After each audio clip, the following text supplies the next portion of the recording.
What's up, guys? It's your girl JC with Exron Music, and today we are catching up with DJ and producer Christian, aka Crankdat. What's up, Christian? Thanks for joining us on the show today. We're so excited to have you here. Hello. Thank you so much for having me. It's my pleasure to be here. Awesome. So we got a couple of questions lined up for you just to catch up kind of on what you're doing. So we're going to dive right into it. So to start off, you've been releasing popular heavy bass tracks dating back to 2016. Where did your love for dubstep come from, and how did it shape your musical style today? Ooh, great question.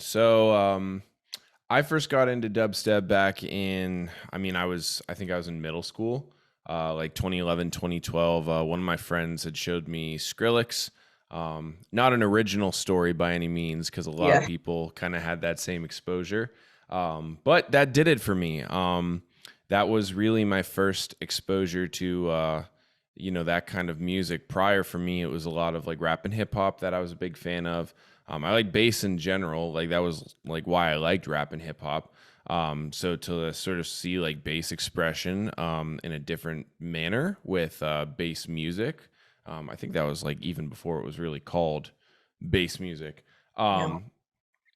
I got into like Flux Pavilion, Dead Mouse, even ranging to like Avicii. I know that wasn't necessarily like dubstep at all, but it was just like EDM in general. Really, really big fan back then. Still am, of course. But that, at some point in time, like I had an interest in seeing if I could do it myself. But yeah, that's where it originated from, was Skrillex back in the good old days, right? Yeah, it definitely sounds like my story and a bunch of other people I know. Yeah, it's like 90% of the people I talk to. That's what they Exactly. say. So congratulations on the release of your new banger on Friday. What was the inspiration for the track Ding Dong, and how did it come to fruition? All right. So, well, first of all, thank you. Thank you very much. So that one was, it was originally like a meme song. I just made it as like a DJ tool. So a DJ tool, if you or any of the listeners aren't like super familiar, is basically just like, it's like a song, but it's mostly just for the purpose of like playing live, not really for actually like releasing or doing anything with. So I made this DJ tool, and the DJ tool used, I don't know if you've seen any like the Sidetalk NYC videos, but there was like a viral one that was Bing Bong. Bing Bong. And that's the original sample that I used in the DJ tool. But of course, I didn't want to use that. So also probably wasn't a good idea for legal reasons. So I just like got that out of there and then turned it into an original record and got some vocals done and stuff like that. And then we put it on. And Monster Cat was, this was the most surprising part, was that Monster Cat was all about it. I was very, very shocked that any label was like as about it, because it's just a DJ tool. I didn't really like actually try to write a song with it. I just tried to make something that I could play. But they were all about it. They loved it. So I polished some stuff off and then signed it. And then a couple months later, here we are. Do you, just kind of following up that question, do you use DJ tools or use this kind of method a lot with your live sets, or is this just kind of something you do, once in a while? That's a great question. So I'd say about half of the time, when I write a lot of my music, sometimes I write it for the sake of just like writing a song that I know I'm going to release, and other times I'm just messing around and seeing what I can do. And I will produce like some of these, again, quote unquote DJ tools, just to try out in live sets. And sometimes I'll notice that some of them will stick really well. And then I'm like, okay, this is something that I should turn into an actual song. Other ones don't necessarily get like that sort of same reaction. And I'm kind of like, all right, we'll put this on the back burner, maybe work on it some more, or maybe just, put it on the shelf altogether, maybe give it to another artist and make a collab out of it, something. But it kind of just gives me a point of reference to use where I can be like, all right, this is how I want to move forward with this. So yeah, I actually do that a lot. Most of my tracks, bass tracks especially, start off in one way or another as like a DJ tool. So would you say that most of your music is meant to be listened to live rather than being listened to like as individual tracks? No, not necessarily. Because at the end of the day, I really, my goal is to try to make a listenable experience out of, something that goes hard, right? Yeah. That, at least for like the bass stuff, I do a lot of melodic stuff too, and that, that is for the main purpose of listening. But in the conversation regarding bass tracks, right? what I try to do by the time it is like a release product is make a listenable experience out of it. You know, that's at least the hope, right? Can't always, you know, make it that way for everybody, but I personally get really peeved at like the idea of only listening to a track for the drop. Cause like I never did that. Like when I was listening, when going back on a previous question, when I was listening to like old Skrillex and stuff, the drop was the highlight, sure, but it wasn't all I was listening to. Same thing, especially with like Flux Pavilion, right? Right. Flux Pavilion has beautiful intros and bridges that, you know, the drop complements those. It's not something where you're just like, oh, screw all this other crap in the beginning. Let me just get straight to the drop, right? Yeah. It's like, oh my God, if somebody says that they do that with like a Flux Pavilion track, I get like insulted. No shot. So anyways, yeah, that's kind of like the way that like I feel about bass music in general. So honestly, I'm so sorry. I don't even remember what your original question Yeah, was. I got on a tangent there. no worries. Oh, we were talking about, sorry, I got off too because I was That's asking fine. questions. No, we were talking about Ding Dong, and then we kind of just got into, you know, DJ tools, and then Gotcha. Yeah. So yeah, but I do my best to try to write a song out of these things, you know. By the end of the process, by the time it hits the streaming platforms, I hope that it's enough of a song for the listener. yeah, great explanation. So we actually saw that you had two releases recently, with your second collaboration being with Bear Grylls and Dia Frampton. Can you tell us about the track and what was it like working all together? Yeah, of course. So the track is it's kind of like it's mostly a melodic track, but it does have a heavy second drop. So that process was it was actually pretty straightforward. RJ, I think actually I went to RJ and was like, "Hey man, I'd really like to work on something with you." And he kind of came back immediately and was like, "Yeah, dude, I'd absolutely love to." I'm actually working on my next album right now. We're kind of, you know, looking towards releasing it actually relatively soon. This is only a couple months ago, really. And he's like, I've been working on this idea. I'm not super happy with it, but I feel like it kind of fits your style and your abilities. Do you want to take it and see what you could do with it? I said, and I listened to it. I listened to the demo that he worked up for it, and it had the Dia vocals on them, and I thought they were fantastic. I was like, yeah, this is fantastic. I will absolutely do my best to get something out of this that you're happy with. And so I worked on it. We didn't even really have that many back and forth. I mostly just took the pieces that he initially gave me, and I reworked the vocals from the way that he had initially worked them a little bit. And when I sent it back to him, he was like super happy with it. He's like, dude, I don't even really want to touch it because I don't want to mess it up. Like, I'm very thrilled with like what you did. I was like, oh, thank God, this is great. So yeah, that's pretty much how we did it. Originally the track had, it was structured a little bit different. The original track was melodic, intro and build and bridge and all that stuff, and then melodic drop, and then it built into a heavy second drop that came immediately after the first melodic drop. Then it went to verse 2. Then it had a third melodic drop to close. The track was originally like 5 minutes long, and he's like, yeah, this might be a little bit too long. So that was the only change that he made, was he actually cut out that the second melodic drop, which was fine. And then we kind of just extended that heavy drop into the second drop. Yeah. I know that was kind of all over the place. Hopefully that made enough No, sense. makes sense. Yeah. We'll pop the song in here so that people can follow what you're saying. Okay, cool. You know, kind of following up on that, how long did that process take for it to be ready? You know, I think people don't really understand how long it takes to collab on a song. I know the times are different, the time lengths are different, but you know, does it take months? Does it take weeks? You know, how long does it take for, you know, collaboration to come to life? Sure. I mean, yeah, it's something where it's a case by case scenario. So because of the communication that we had on this record and the way that RJ was very happy with what I did with it initially, that was actually a pretty quick turnaround time to at least get like the first draft. And when I say draft, I don't necessarily mean just like a rough draft. I mean draft as in very close to the final product. That really only took like, I mean, I don't know how long he was working on it prior to sending it to me, but I would assume that, you know, total working time, we might not have even put a week into it.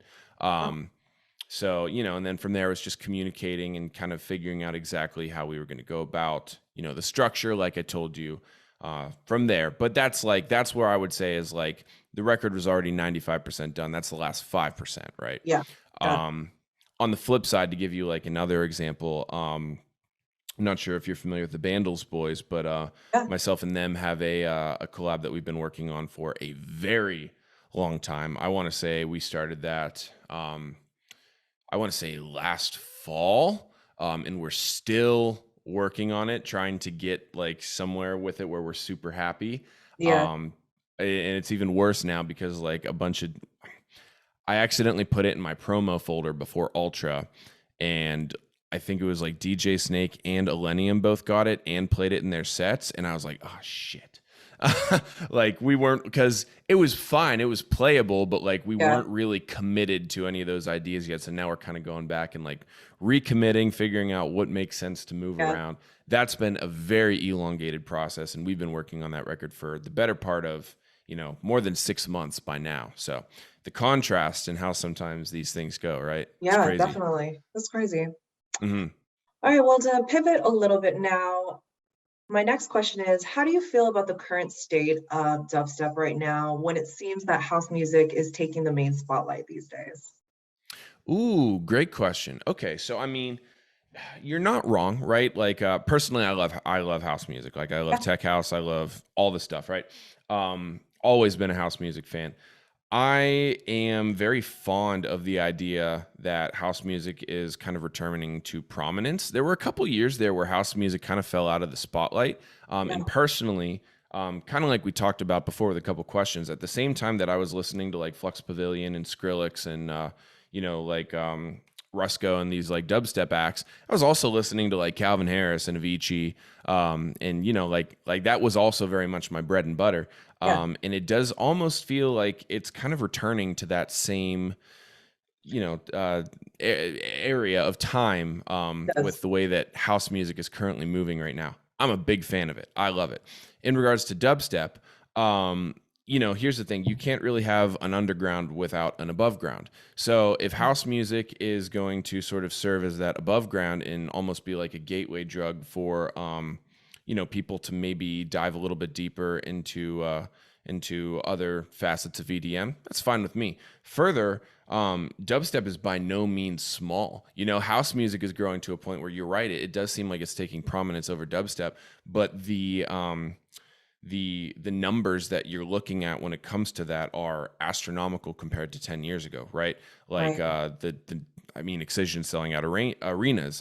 Other acts are selling out arenas. You know, it's not even just him. There's like 4 or 5 dubstep guys that can sell out arenas in the U.S. right now. This is the first time that that's really able to be said about the genre of music, you know, consistently. So I think overall it's completely fine. I think it's a good thing for the health of the overall genre.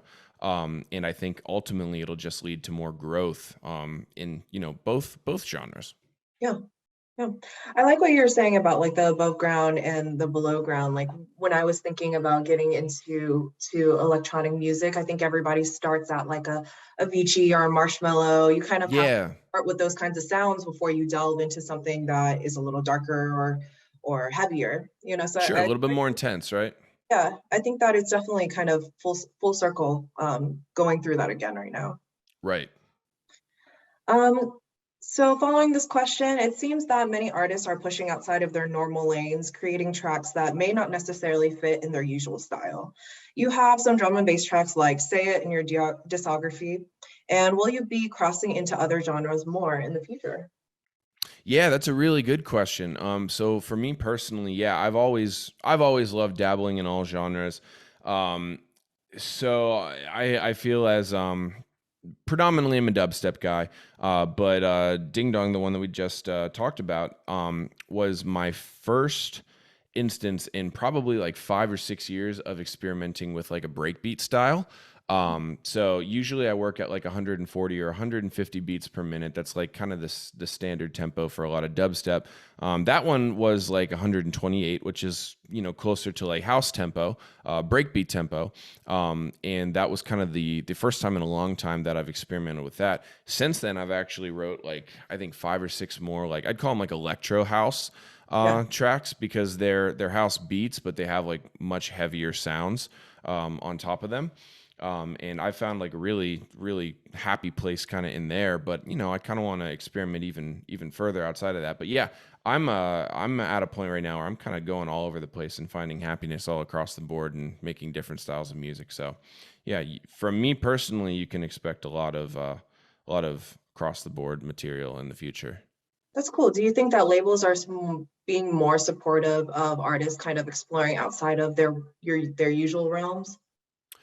I think so, because in general, I think that the crowds are more receptive to different genres in general. The labels, not to disrespect the labels in any regard, but as a whole, labels tend to be a lot slower, way slower than the artists, and even slower than the crowds as well. So it's like the masses of people will start to like something, and the labels will pick up on it. I actually think that the Mm, labels are picking up on the idea that the masses are starting to, appreciate genres outside of just the regular, styles and genres that we're accustomed to in bass music. right. And I think, yeah, that's a very good thing.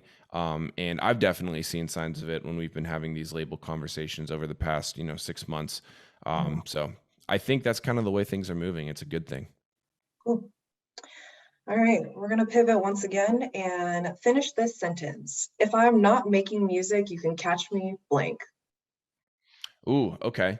Um, well, to finish the sentence, I would say either playing games or throwing, and that's that's probably a word that you weren't necessarily expecting. But I in high school I did track and field, and I did the throwing events. I was actually Mm, recruited to do that in college. Dropped out of college to do music, to go on tour.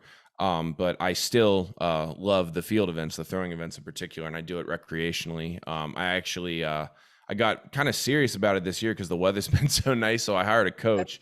So I've been doing that like 5 or 6 days a week, as long as I'm not traveling, and wow, that's that's pretty much. that's really serious. Oh yeah, no, I'm kind of, that's unfortunately how I am. I can't really do anything half-assed, or I'm just like, why am I even doing this? So yeah, no, I've been pretty serious about it this year, and that's mostly where I've spent all my time, aside from sitting at this desk and making music. Yeah, that's cool. You said you Yeah. like playing games, as in like video games, or Yeah. So right now I'm what pretty kind of big video into games you into? Rocket League. Really? Yeah, but I'm not as good as I wish I was. So like it's pretty frustrating. Do you play Um, with like other artists? no, because all the other artists that I know that play the game are too good. And I'm gonna say I'm not. It's not like I'm horrible, but it's like my buddy Chris, Riot 10.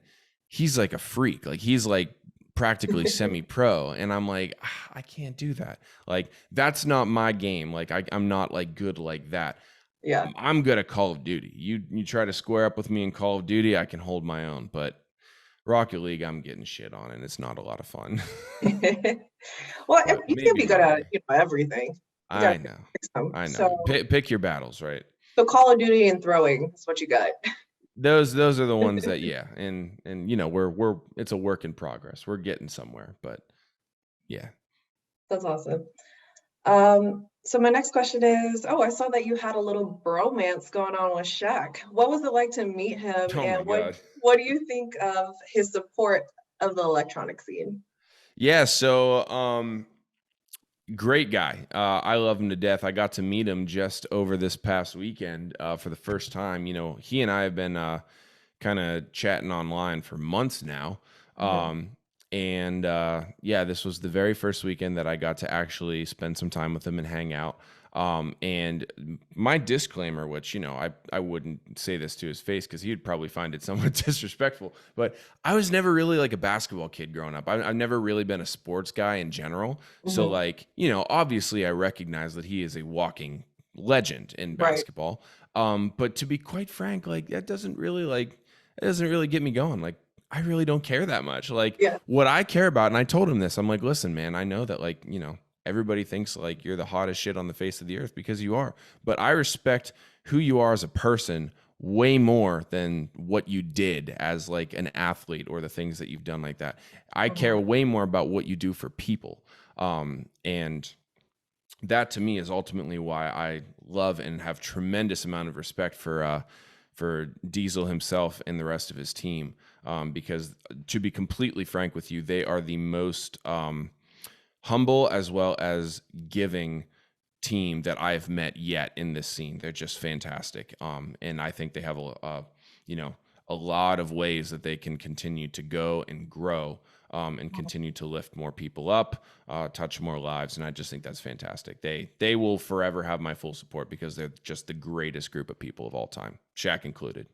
That's awesome. I mean, so many people in the community like regard him so highly, and he plays tracks from artists that aren't really known. So it's really kind of pushing. I don't think anybody saw Shaq becoming a DJ, but it really pushes the music and the recognition, of more artists, which I think is really cool. Yeah, of course. And I even remember back like this was several years ago, but when he first started popping up on some of these, I don't want to say main stages as in like literally the main stage, but just like larger festivals and Yeah, stuff. The community feedback in general wasn't necessarily universally positive. yeah, And since then, what he's done in particular that I think so many people appreciate is that he gives credit where it is due. There is yeah, no facade whatsoever with Diesel. He is not trying to, he's not trying to fake anybody out. He's not trying to essentially take credit for anybody else's work or do anything like that. He is giving direct credit to the underground and to the people that are, making the music that he likes to support during his sets. And that's why everybody loves him. Not to mention, I'll be completely honest with you, he's a absolutely fantastic DJ. I was blown away by his set. Absolutely blown away. I was not expecting that. There are very, very few DJs where I can actually say I saw their show and I was blown away. A lot of good ones, a lot of, very solid ones, but not that many where I was just completely taken aback. And that was yeah. one of them. And it wasn't because he was Shaq either. It was an absolutely stellar set. So you can't say enough good things. Yeah, I actually got to see Shaq set this past EDC Orlando, and it was primo. So Yeah, shout you out loved to it? Shaq, we love you. I know. It's awesome. It's so good. And our last question here is, what are you looking forward to for the remainder of the year, and what can we expect? New music, any tours? What's coming up? Sure, great question. So, the hope is a lot of music that, I'll tell you this. I have a lot of music that I've written. I pretty much spent the entire first 6 months of this year just grinding music. I've never really been able to make as much music as I have. So I just have like folders and folders of this crap sitting on my desktop that I'm just dying to figure something out on how I can put it out into the world. Obviously, as you and I both know, that's a lot more difficult than than it actually may Okay. seem. So, we've been having a lot of these label conversations. We've been trying to find, cool and unique places to put some of this music. But there's a lot of it. At some point or another, it's going to come out. I hope that it's sometime before the end of the year, but these things do take time. Regardless, I can tell you that I have at least, I think we have scheduled 5 more songs. So minimum 5 more songs, maximum, hopefully a lot more than that. My goal at the beginning of the year was to do like, I had like a number in my head of like somewhere around 20. And right Mhm. now we're at 10. So I got 10 to go. 5 slated, 10 to go. So we got 5 more that I got to figure out a home for before 2023 comes knocking around. Yeah, we're at the halfway point, so 10's pretty good. I know. I'm happy with it so far, but I'd like to continue to give more. Yeah. Well, I think that's all the time that we have for today. Thank you so much, Christian, for joining us on Exron Music. And for more electronic music news and updates, be sure to check out our website at exronmusic.com. Thanks, Yeah. Christian. Thank you so much. I really appreciate you having me. Appreciate it.